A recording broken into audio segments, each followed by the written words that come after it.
ما طلعت شمس ولا غربت الا وانت في قلبي. ایک مرتبہ نبی علیہ السلام کے ہاں ایک بکری تھی جس کو ذبح کیا گیا، تو سیدہ صدیقہ رضی اللہ تعالیٰ عنہا نے اس کے گوشت کو تقسیم کروا دیا اصحاب صفہ میں، اور بکری کی ایک جو دستی تھی نا، ایک جو ران ہوتی ہے، چونکہ نبی علیہ السلام کو بکری کی دستی پسند تھی، وہ رکھ لی.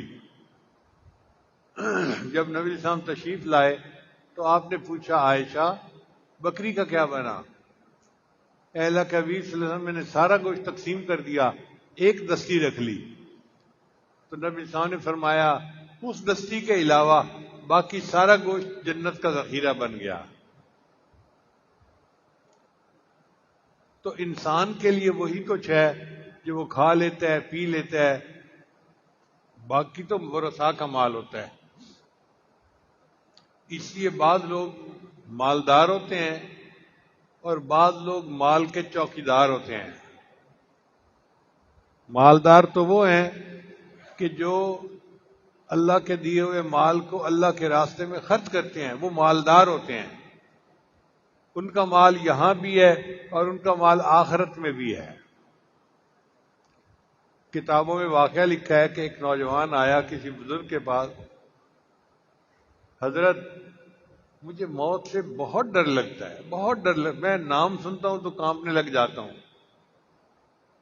انہوں نے فرمایا بھئی تیرے پاس کچھ مال ہے؟ حضرت مال تو ہے میرے پاس. انہوں نے فرمایا اچھا اپنے مال کو اللہ کے راستے میں صدقہ کیا کرو. اس نوجوان نے حیثیت کے حساب سے اپنے مال کو صدقہ کرنا شروع کر دیا. پھر کچھ دنوں کے بعد ملاقات ہوئی تو انہوں نے پوچھا بھئی سناؤ. کہنے لگا حضرت عجیب بات ہے، موت سے ڈر تو ختم ہو گیا، اب تو مرنے کو دل چاہتا ہے. اس کی کیا وجہ ہے؟ حضرت نے فرمایا دیکھو، انسان کا دل وہاں لگتا ہے جہاں اس کا مال ہوتا ہے. تو کہ تم نے اللہ کے راستے میں خرچ کیا اور آگے مال پہنچا دیا، اب تمہارا خود بھی مرنے کو دل چاہتا ہے کہ میں اپنے مال کے پاس پہنچ جاؤں. تو ہم اللہ کے راستے میں خرچ کریں گے تو اللہ تعالی ہمیں آخرت کی آسانیاں فرما دیں گے.